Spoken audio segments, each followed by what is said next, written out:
আজি পুৱাৰ ভাগত কাছাৰৰ ধলাই সমষ্টিৰ উপ নিৰ্বাচনৰ ভোট চলিছে। ১১৮ নং আইৰংমাৰা প্ৰাথমিক বিদ্যালয়ত শিলচৰৰ সাংসদ পৰিমল শুক্লবৈদ্যই ভোটদান কৰে।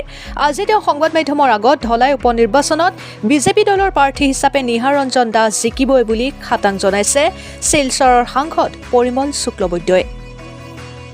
Bureau report Arunodoy Assam.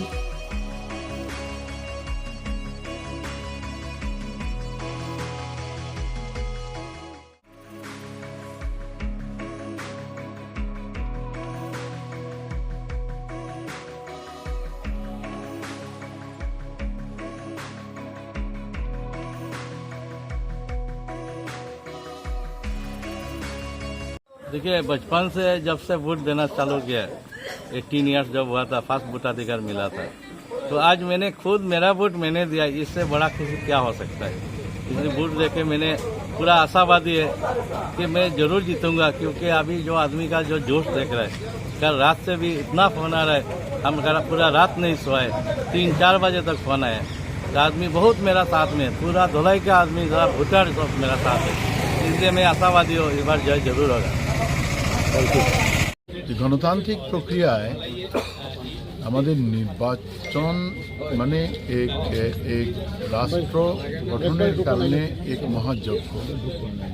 এই ক্ষেত্ৰত রাষ্ট্র নির্মাণের প্রথম পর্ব এটা। নির্বাচনের মাধ্যমে রাষ্ট্রের সুখ শান্তি, রাষ্ট্রের উন্নয়ন সব নির্ভর করে। এই ক্ষেত্রে আমি আজকের দিনে রাষ্ট্র নির্মাণের মহাযজ্ঞে অংশগ্রহণ করেছি, কাজেই আমার ভালো লাগছে। কিমান আশাবাদী বিজেপিৰ প্ৰাৰ্থী কিমান ভোটত জয়ী হ'ব পাৰে?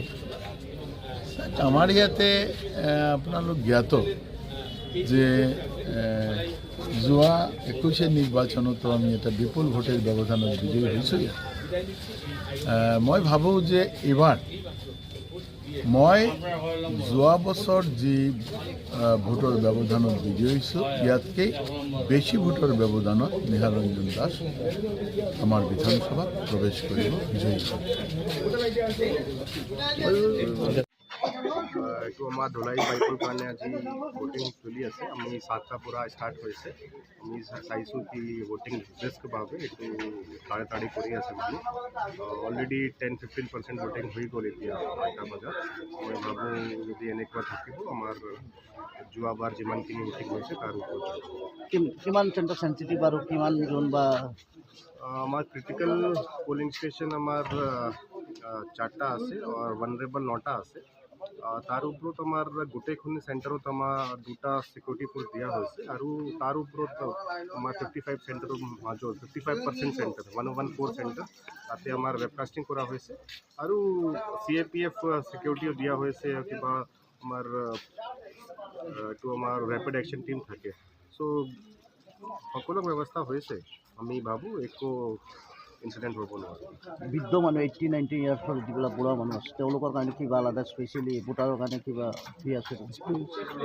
It was earlier postal ballot allow আছিলে 85% 85 ওপৰত যদি PWD হয় আৰু আমাৰ হুইল চেয়াৰ আমাৰ ব্যৱস্থা কৰা হৈছে ইয়াত।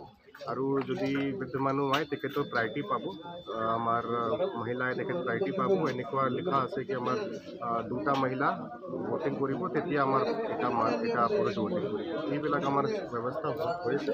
এইটো আপোনাৰ যাতে আমি আছোঁ, এইটো আমাৰ পিংক পলিং ষ্টেচন, যাতে আমাৰ গোটেই পলিং ষ্টাফ মহিলা আছে, চিকিউৰিটি ষ্টাফ মহিলা আছে। তো এইটো আমি ইনকাৰেজ কাৰণে কৰিছোঁ আৰু ভাবোঁ কি শান্তিপূৰ্ণভাৱে আমি পলিং সম্পন্ন কৰিম। এতিয়ালৈকে কিমান কাষ্ট হৈছে? এতিয়া জাষ্ট মোটামুটি ক'ব পাৰিম 10-15% হৈছে। আমি 820 হৈ আছে এতিয়া।